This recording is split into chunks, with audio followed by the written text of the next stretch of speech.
Welcome to Inside Water, the audio partner to the visual world of the water and wastewater industry. From what's happening underground with pipes and pumps to the digital transformation reshaping utilities, this is where the industry's biggest challenges, innovations, and ideas come together. My name is Chris Edwards, and I'll be guiding you through all the twists and turns of the water industry and beyond. Today, I'll be joined by Dean Barnett, the Chief Executive Officer of the Water Industry Operations Association of Australia, also known as WIOA. WIOA's primary role is to facilitate the collection, development, and exchange of high-quality information among people undertaking the operational roles in the water industry. Dean, can you flesh out a bit more who WIOA is and what they represent? Yeah, definitely, Chris. So WIOA has been around for a while. We celebrated our 50-year anniversary a couple of years ago. I guess the history was that we were born in Victoria. We had our HQ in Shepparton. Around 2007-ish, we became a national association. So we broadened our remit past Victoria into the other states and territory. Around 2024, so closer to the time that I joined the association, we merged our WIOA Incorporated, which was our Victorian governance model, and WIOA Limited, which was our national governance model, and brought those together. Another change that we implemented at the same time was we changed our name. So historically, we were known as the Water Industry Operators Association, and we changed that to Operations. The reason for that was that we had a lot of people involved in operations involved with the association, but our name didn't really reflect the membership. So as it stands today, we're sitting at a smidgen over 6,000 members. Our membership through the utility corporates consists of the operation staff out in the field, but it can also include the general manager of operations, a lab technicians operations centre, hence our name change. So that's a little bit about the history, how we got to this point in time. Excellent. So, how do you see WIOA being different from other water industry bodies across the country? Yeah, that's a good question, and one that pops up every now and again. I guess our swimming lane is purely the operations sector within the water industry. So we're mindful that in some states there is water directorates, or in Victoria there's Vic Water, and we work closely with those organisations. There's other associations like AWA and WASA. But for us, our swimming lane is purely the operations sector. So that's our focus. And what we're trying to achieve is bringing them together, sharing learnings, and also celebrating. Excellent. So, when you're talking about celebrating learnings and the efforts that people put in, what sort of things are we talking about here? Yeah, so the learning part would come back to a whole range of different things. So our conferences. So we run a state conference in Victoria, New South Wales, and Queensland. We also have interest days, charity days, super interest days, and really what that's about is bringing the operation sector together to share their experiences and learning. So that's probably a little bit more of an informal way. More formally, we have a range of practical guides. So we've got 8 practical guides that focus on network operations, treatment operations.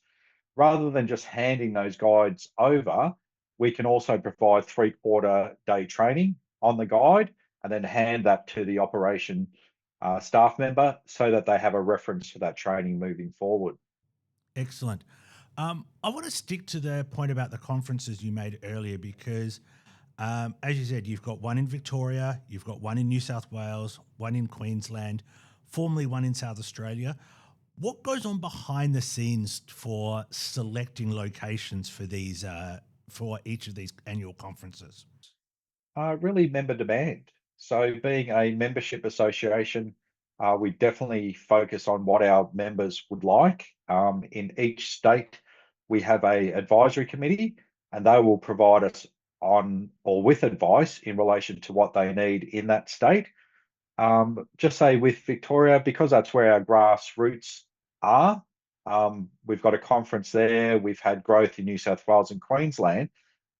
Other states like Western Australia, I wouldn't be surprised if they're not far from having their own conference, probably on a more smaller scale, but we're really listening to our members and we're really driven by our advisory committees in each state in relation to what sort of activities they would like.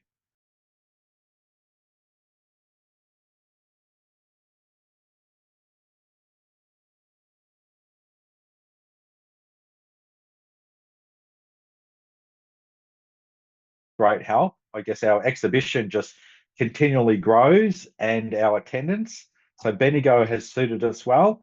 If I was to share some insider trading information, I was curious about that history as well and thought, all right, I'll ask the Victorian attendees, would you like to try somewhere different or are you happy with Bendigo? And I think that survey was probably a couple of years ago at the conference and 75% said they were happy with Bendigo. So from my perspective was don't ask the audience, Dean, and get a very clear answer and go and do something different. They've given a majority vote on that one. So we'll continue to go to Bendigo. We're planned to go back to Bendigo in 2027. And what will help us there too is they're doing some upgrades. So um, that'll support our growth and our continuation in Bendigo. And we've been very fortunate too to have loyal supporters like Colyburn Water, City of Bendigo, encouraging us to come back. But we will keep an open mind in relation to what the membership asks of us next. So if there's a good opportunity to go somewhere else, we'll keep an open mind, but we'll be driven by our Victorian Advisory Committee in relation to that. And on that note, Queensland, you've had different locations. New South Wales, you've had different locations.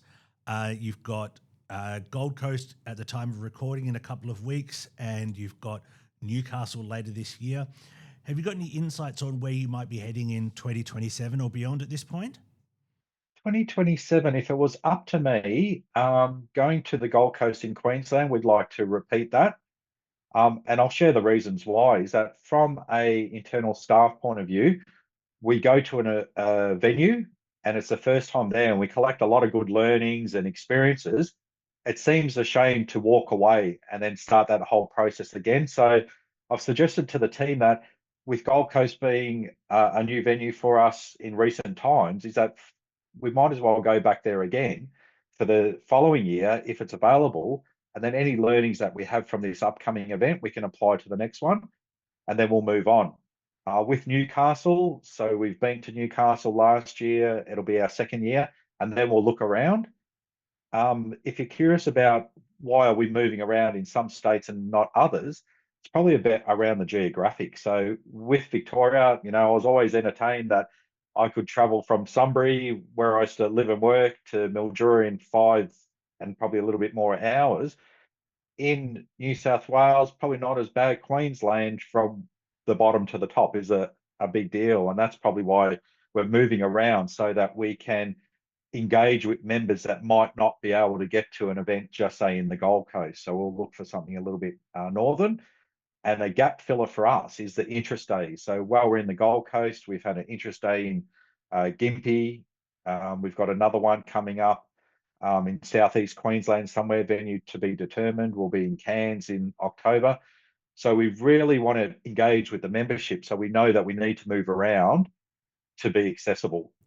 And you've spread those interest days out across the country. You've had them in Western Australia, in South Australia, the Northern Territory, all over.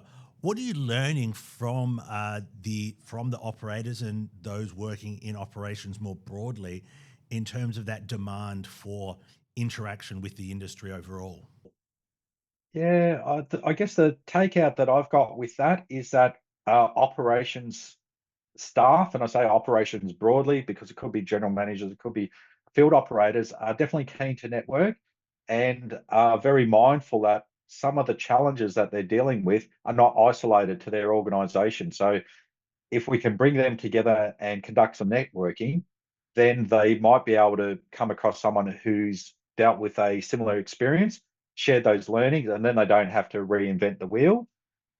The other part too that's always interesting is that each organisation, while we're all doing the same thing, supplying water, collecting waste and treating it, there's always some unique circumstances in each organisation, and it could be because of the size of them, It could be because of the geographical location. So there's a few unique situations with each organisation. And then from an association point of view, we might say, well, you might not find the answer in Queensland, but we know a similar organisation in Western Australia that we can match you up with some operation staff to start communicating past our events.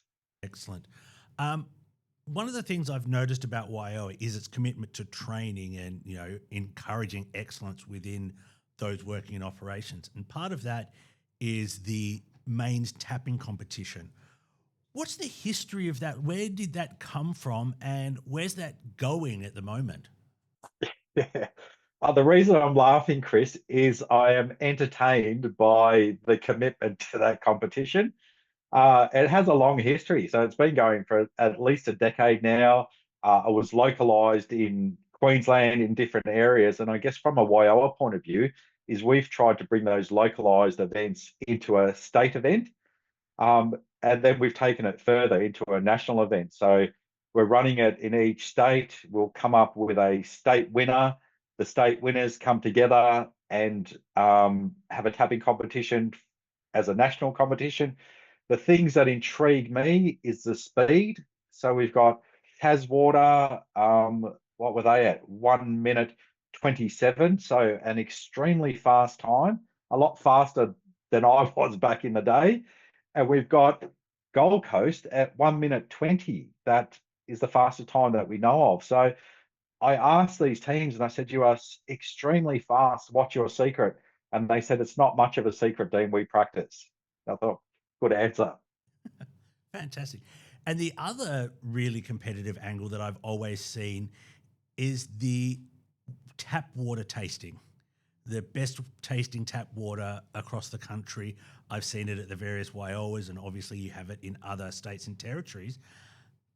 What drove that, I suppose, that demand for excellence in that area?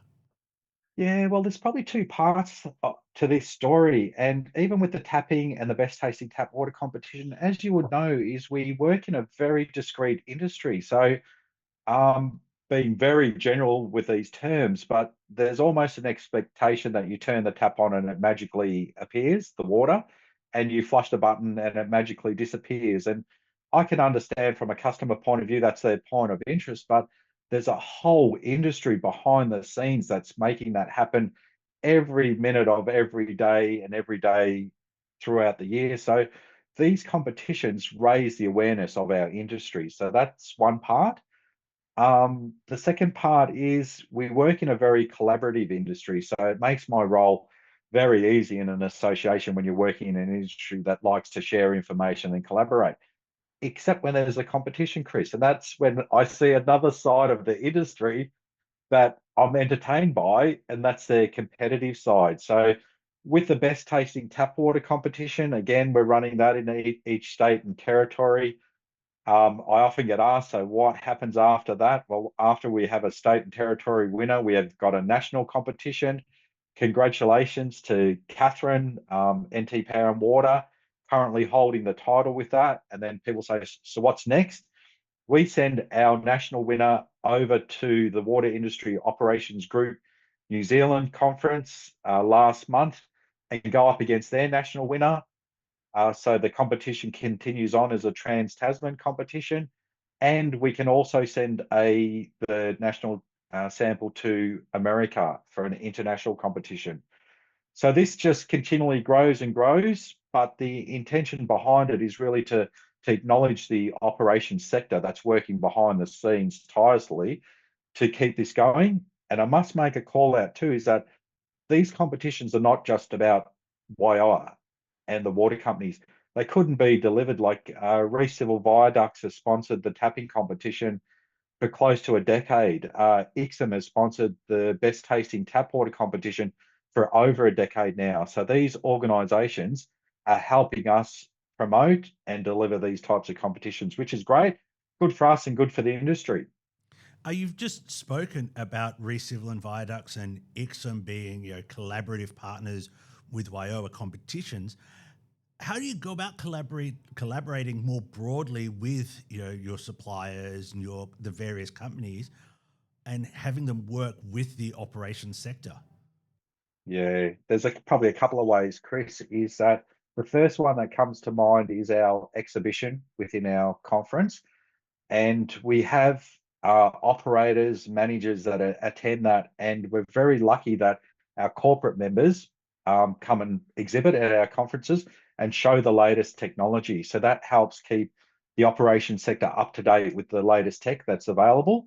That's probably one way, and the second way would be their support for either competitions or award sponsorship, all of those sort of things. We couldn't do it without our corporate members and their support. So we're very lucky to have them as part of our membership. You spoke earlier about Western Australia not being far off having its own conference and exhibition. What's driven that demand?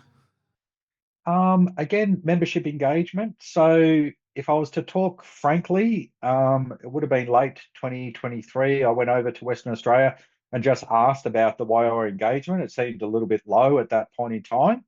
And if I was to share my perspective of the discussion, it was like, I don't know, Western Australia is too far away.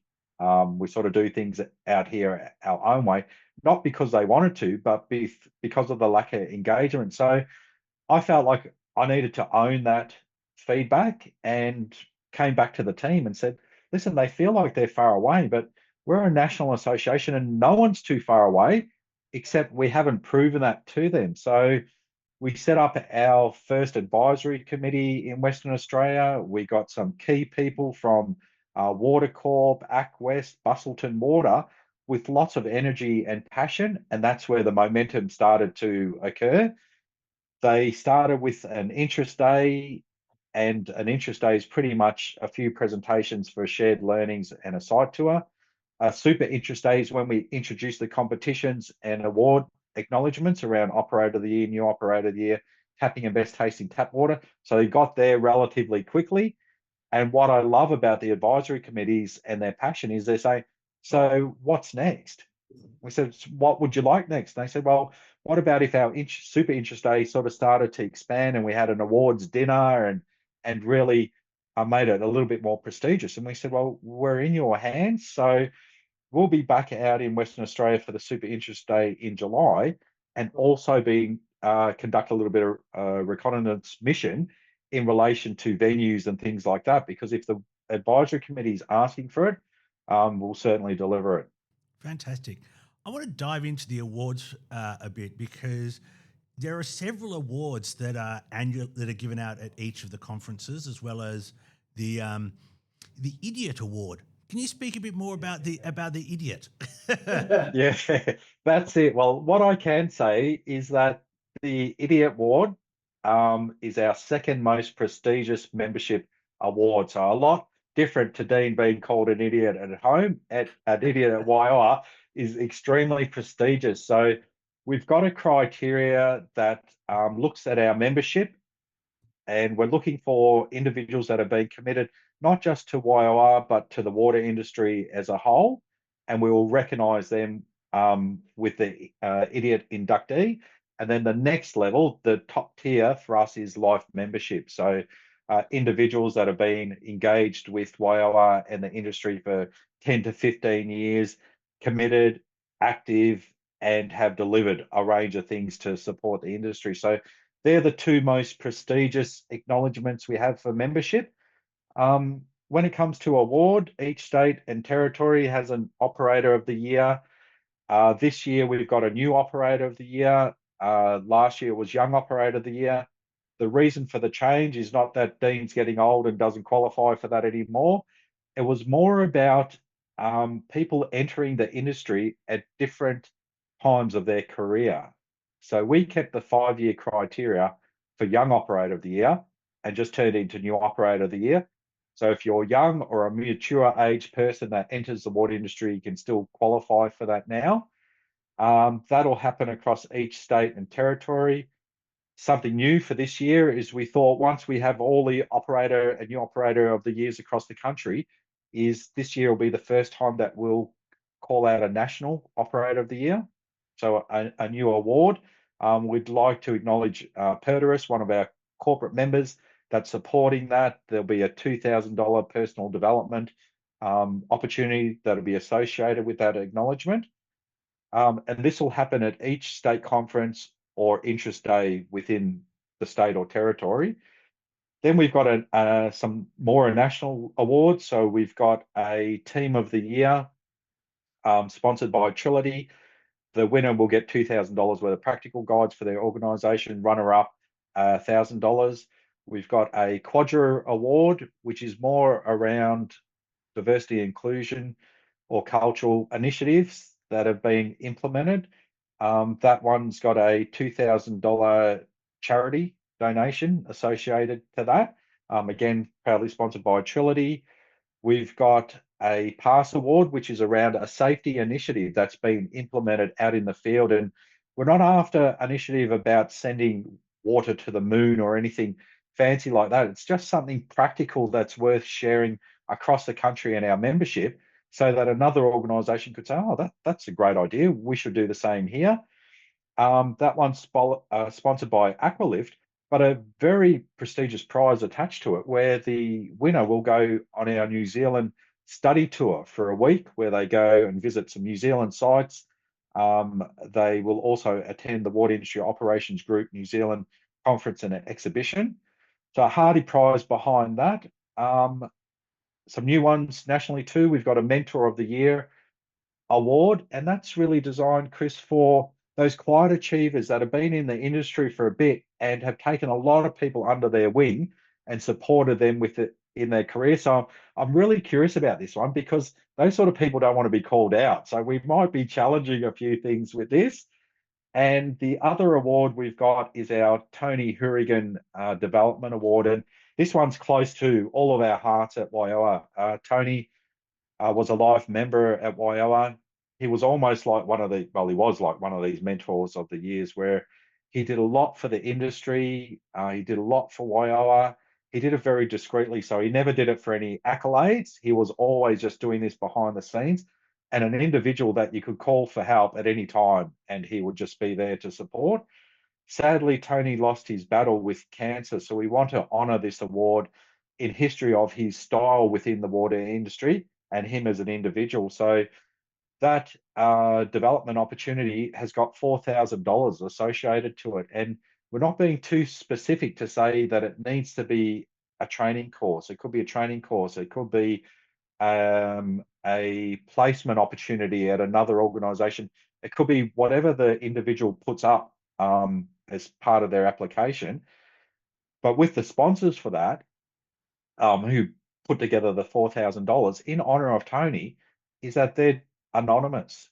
And they asked for that specifically, where normally it's the other way around, is they said Tony did his work discreetly and in honor of Tony's style and contribution to the industry in WIOA, they said, we're happy to be anonymous as well. So yeah, there's lots of awards there. And I guess I'll close off this part of the conversation in saying that will be in Queensland and there'll be an operator, a new operator of the year that will be acknowledged. But from my perspective, every nomination is a winner. I think every individual should be so proud is if they've been nominated by their organisation. I know there can only be one winner, but I sincerely mean this is that to be acknowledged in your own organisation is such a big achievement and credit to those individuals. So we'll find out more towards the end of the month who those winners are. Fantastic. I suppose, we are approaching the middle of the year and, at the time of this recording, we're approaching, the second of three conferences for the year. I suppose you've got to be looking for 2027 and beyond. What are you looking at doing in that broad sense? Yeah, so in a broad sense, the main thing that we'll be doing is engaging with our membership. And this will sound a little bit high level, but it's so important to us at WIOA because being a membership association, I could have these grand plans according to Dean, but if it's not what the membership's after, then we're not going to be relevant. So a lot of the things that we do are driven by our membership. So I've mentioned about our advisory committees, our membership surveys leading into our strategic plan. Our strategic plan does cover 2027. So some of the initiatives that we're looking at the moment was membership growth. And not just for the number. So the way I would describe it to my uncle is I say, WIOA is like a town hall and we want to be inclusive. So we're inviting everyone in. And that's why we're celebrating our highest number ever.